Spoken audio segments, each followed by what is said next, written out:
तो पहली बात तो कि ये जो नीब 300 प्लस प्रोग्राम है, एक्चुअली में it is a PYQ writing program, it is not a test series,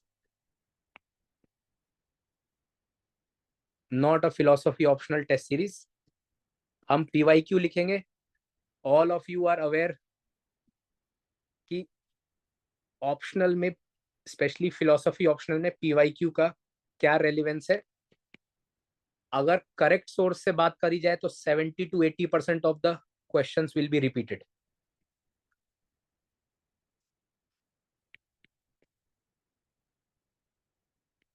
और अगर इन 70-80% क्वेश्चंस के बेसिक थीम्स को हम आइडेंटिफाई कर ले, इन थीम्स पे हम क्वेश्चंस लिख ले जो कि यूपीएससी ने पूछे, पीवाईक्यू, और इनका हमारे पास मॉडल्स आंसर हो,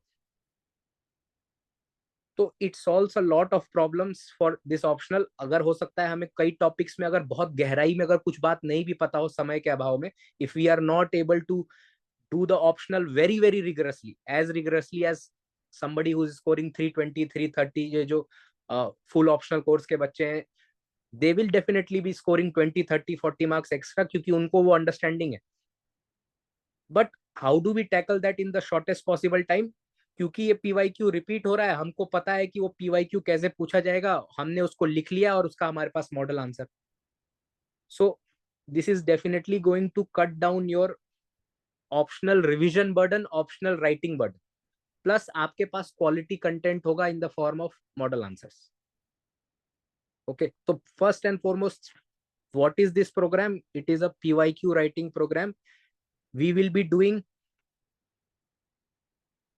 topic wise PYQ.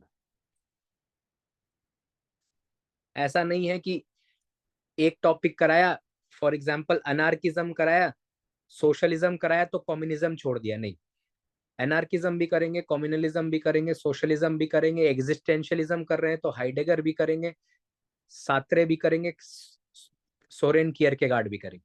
Idea basically is that for each philosopher you would have written certain PYQs and आपके पास उनका मॉडल आंसर हो, और आपको ये क्लैरिटी हो कि सात्रे में किस तरह के क्वेश्चन पूछे जाते हैं, सात्रे का सिलेबस मेरा क्या है, और सात्रे के ये कुछ मॉडल आंसर्स।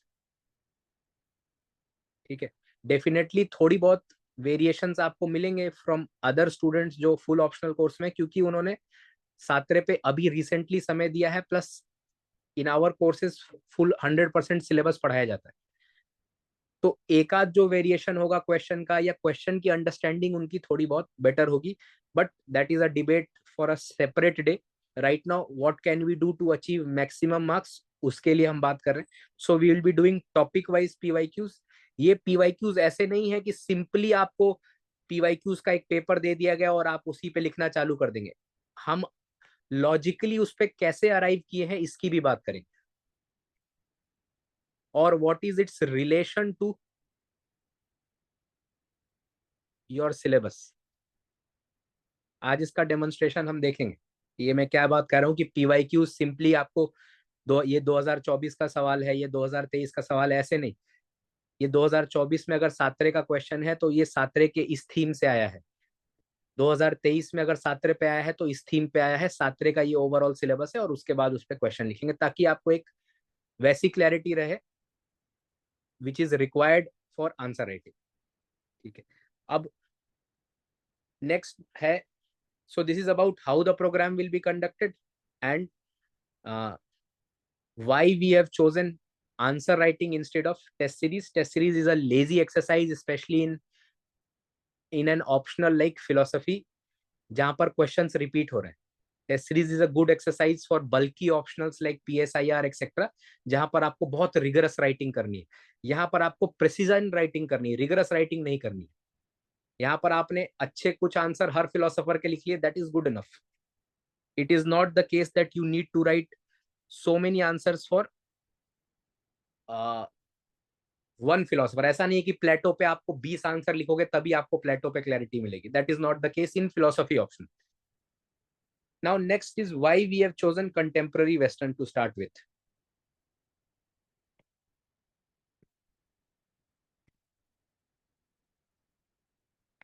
हमने कंटेम्पररी वेस्टर्न क्यों चुना है, आई विल जस्ट डेमोन्स्ट्रेट 2024 के पेपर से. So I am sure all of you have seen the 2024 paper. अगर आप में से कुछ लोगों ने नहीं देखा है, so please see it now.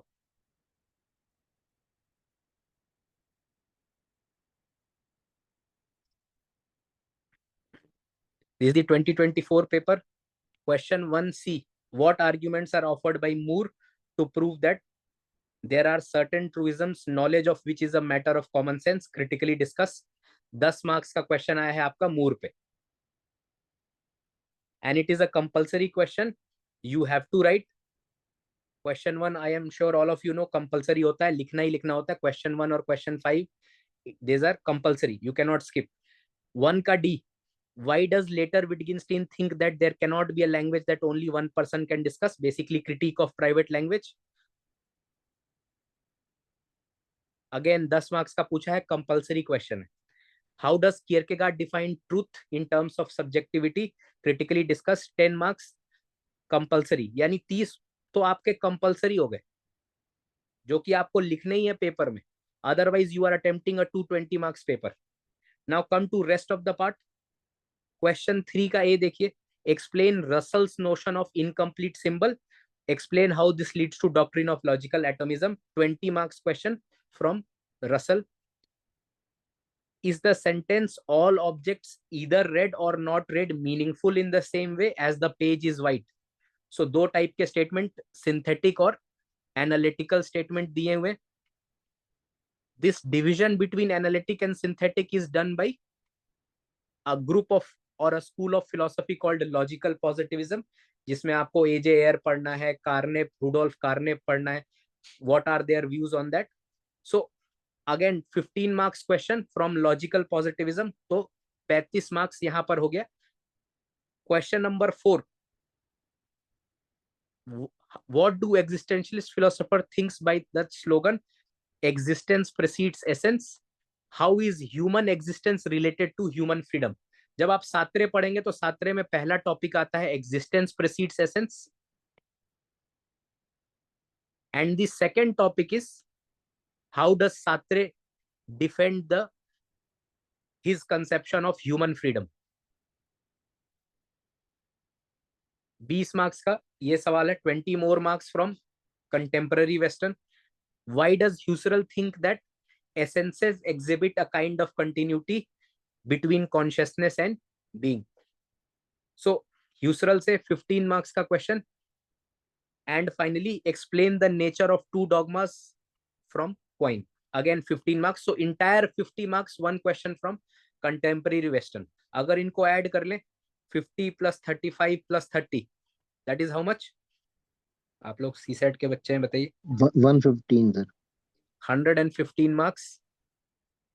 आप एक सेक्शन में मैक्सिमम कितना अटेम्प्ट कर सकते हैं? If I were to attempt paper 1 section A, maximum I can attempt is 150 marks, है ना. एक सेक्शन से अगर आप 150 अटेम्प्ट कर रहे हैं तो सेकंड सेक्शन से आप सेक्शन बी से 100 करेंगे.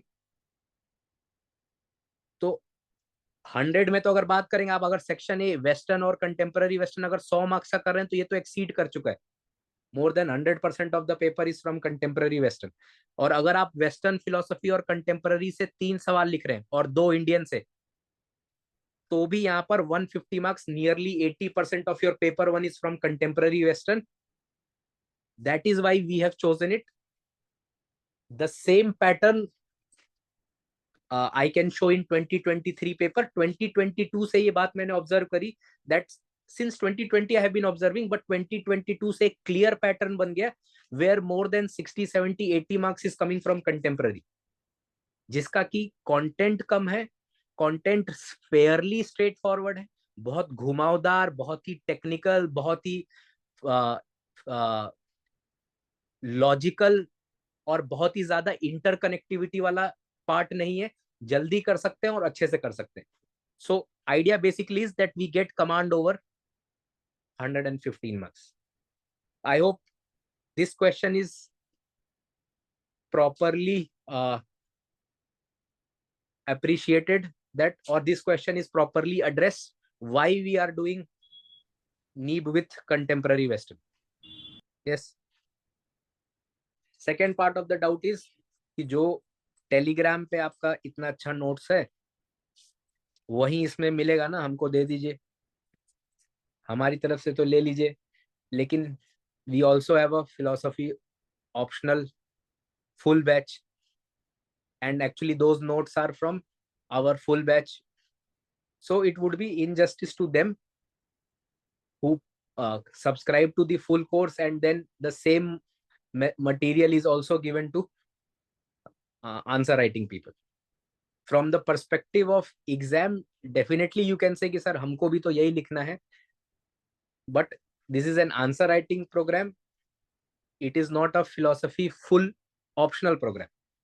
However, definitely we will be giving you content. I'll be showing also कि किस तरह का आपको content मिलेगा.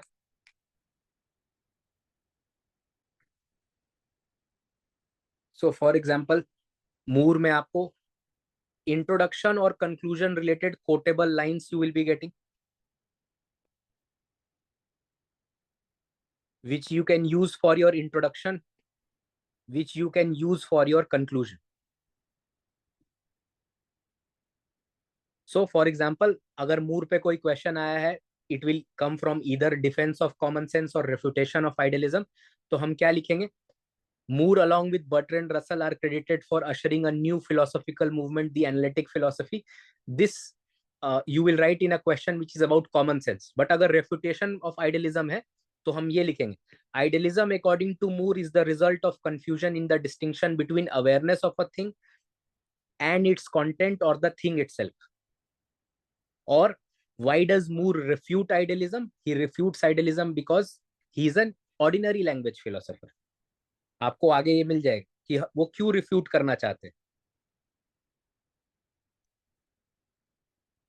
Moore's defense of common sense is actually a defense of ordinary language.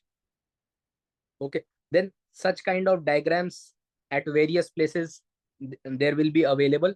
Then analytical method का मतलब क्या होता है? It is to analyze the statement or a problem or a theory in its alternative meanings and to consider the alternative one by one. And what Moore does, he analyzes SES percipi through analytical philosophy. तो इस तरह के basic introductions जिसमें कि हम lack करते हैं in while writing answers, कि इसको स्टार्ट कैसे करें. आपको मूर का आगे का पता है, that how through analytical method and how through metaphysical arguments he is refuting idealism, but you do not know this part, or you do not know how to conclude the answer. How do we conclude G. Moore? अगर मान लीजिए पूछा है refutation of idealism, तो हम क्या लिखेंगे? In refutation of idealism we will be writing that he is generally appreciated, but it cannot be the case that he has refuted all kinds of arguments against idealism. Okay, then some additional material you will be getting for every philosopher, which will be your fodder material, जो कि आपको additional marks दिलवाएगा. Generally in philosophy there is a disdain for common sense. ये पहले philosopher है worthy enough of appreciation to give common man a place in his philosophy, and he has awakened the technical philosophers later developed by Wittgenstein and Ryle. So इस तरह के जब हम content को लिखेंगे तो examiner will get that idea कि आपने अच्छे बुक्स से पढ़ा है. You have not studied from institute notes की जिसमें सर का नहीं पता, जिसमें पैर का नहीं पता. There is interconnectivity in your answers and there is a degree of holism और wholeness in your answer. It is not like a GS answer where there is lack of connectivity. Optional answers में हमको connectivity, comprehensibility पे बहुत ध्यान देना है. Okay, so और देख लेते हैं. For example, Russell, let us see. So here there is an explanation given for what is analytical philosophy according to all philosophers. I am going slightly fast because आज सिर्फ ये दिखाना है कि भाई मटेरियल कैसा होगा. ओके, सो इन एनालिटिकल फिलोसफी मूर कैसे अप्लाई करते हैं? he analyzes sentences in various alternative meanings. Russell क्या कहते हैं? Russell says world is a totality of facts, all external objects can be reduced to sense data statement. Wittgenstein क्या कहते हैं? Language picturizes the world, language has no fixed meaning or depends on use, in his later Wittgenstein part. Okay, and he says whereof one cannot speak, thereof one must opt silence. What is the role of analytic philosophy according to Russell? ये एक अच्छा introduction बन सकता है for let us say logical atomism, to show metaphysical sense में the world is made of logical atoms to hide all the problems of philosophy are due to the misuse of language. Language के misuse से ही इन linguistic philosophers के accordingly philosophy में problem आती है. If you will read the first line, philosophy has taken a linguistic term, means problems of philosophy in metaphysics or epistemology are problems arising out of incorrect use of language. अगर इन लोगों से पूछा जाएगा कि भाई why you have taken a linguistic term, why you are saying language is the mirror of reality, why you are trying to construct ideal language, why you are saying logical atoms are the fundamental element of this universe, तो ये कहेंगे कि जो philosophy में problems आ रही हैं वो language के इनकरेक्ट यूज से है. रसल कहेंगे कि लैंग्वेज जो है वो वर्ल्ड को मिरर करता है. There is an isomorphic relation between language and reality. Okay, so then again, as I said, in some places where we will be discussing content which is not available everywhere, how do you compare Russell and Wittgenstein? So Russell and early Wittgenstein का comparison, Russell और later Wittgenstein का comparison, और conclusion में क्या लिखेंगे? Wittgenstein began as an apprentice and turns out to be a worthy one, for he overshadows the philosophy of his master.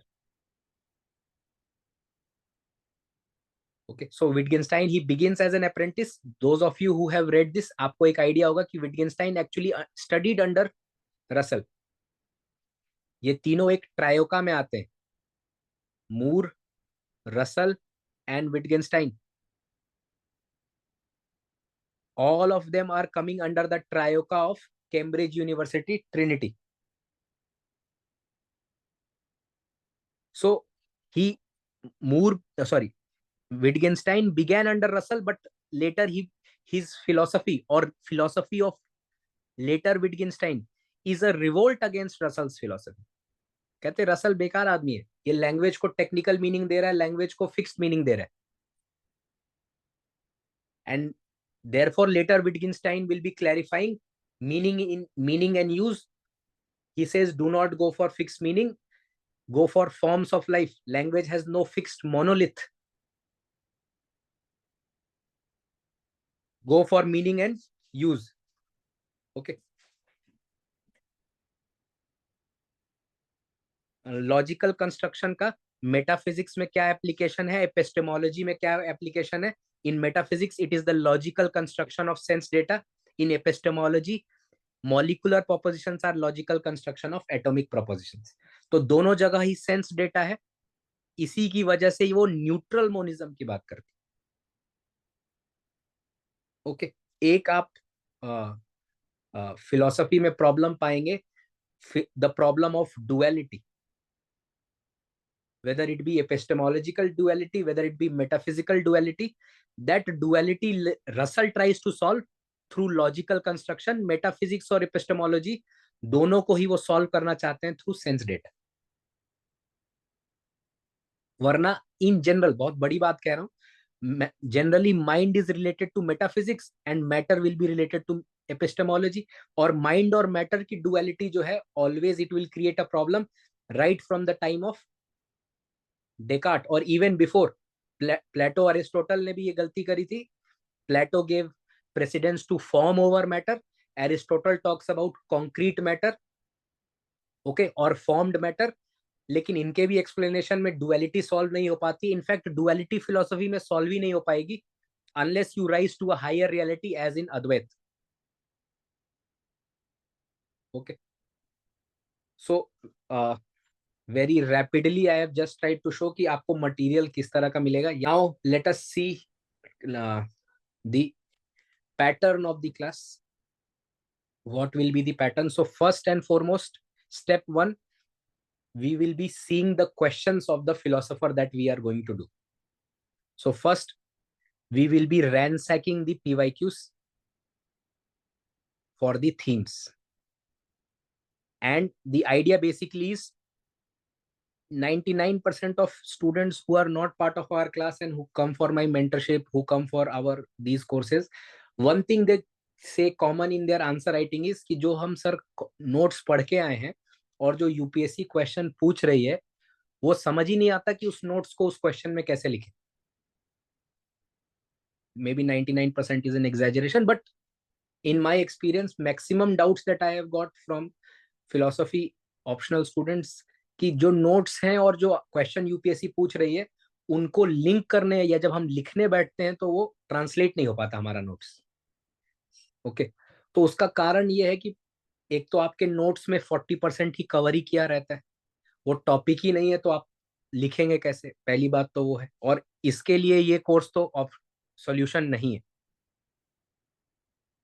लेकिन एक और प्रॉब्लम ये है कि आपने सिलेबस को और पीवाईक्यूज को कभी लिंक नहीं किया. You have not tried to do the reverse engineering of the PYQs with your syllabus. A lot of problems will be solved when we will be doing this, and this is definitely part of the NEEP program, where PYQs will be linked to the syllabus. Okay, so pattern क्या होगा? PYQs से हम theme निकालेंगे. जब themes पे clarity आपको हो जाएगी तो उस फिलोसोफर के हम PYQs की आंसर राइटिंग करेंगे. आंसर राइटिंग कैसे करेंगे? It will be live, it will be in time bound manner. शुरू से ही आदत डालनी है कि लग्जरी और कंफर्ट में हम आंसर्स नहीं लिखेंगे. एक प्रॉब्लम हमको हो जाती है जब हम आराम से आंसर लिखते हैं 20-25 मिनट में. तो अगर आपको 8 मिनट्स जो एग्जाम के फॉर्मेट में आपको लिखना है या 10 मिनट्स में, तो वहां पर आपको ब्रेन फ्रीज हो जाएगा, you will be frozen out of fear. और फिर आप प्रैक्टिस में ये चीजें जब शुरू से ही डालेंगे तो भले इनिशियली हमारा कंटेंट खराब होगा, our quality of answer may not be appropriate, but still this habit of writing time bound answers, it will be very very helpful.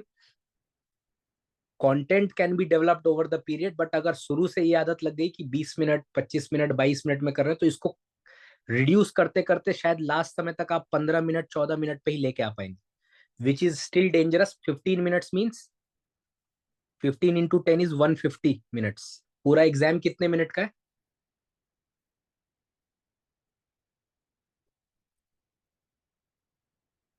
तो हमारा 50 60 70 80 नंबर का तो पेपर छूट ही जाएगा. So forget about getting good marks, you have not even attempted the full paper. So time bound manner में लिखेंगे, आप answer mail करेंगे and it will be evaluated live. Those of you who are writing in the time bound manner, वो class में उसी समय चाहे 2 लोग लिखें चाहे 20 लोग लिखें, all the answers will be evaluated. Time के लिए हमको, जैसे इमरान खान कहते हैं ना, घबराना नहीं है. सो टाइम के लिए घबराना नहीं है, अच्छे से इसको करना है. once it is evaluated live, I will be writing the model answer and discussing the model answer. इससे हमारा एक क्वेश्चन कंप्लीट होगी. And then we will move to the next question of that philosopher. Having written 3 4 5 7 whatever may be the requirement in that philosopher, we will move to the next philosopher. This will be repeated 3 into 5 into 7 as per requirement. That would complete one philosopher's PYQ writing. We will be moving to the next topic. So this is the pattern. In the pattern, if there is any doubt, please ask.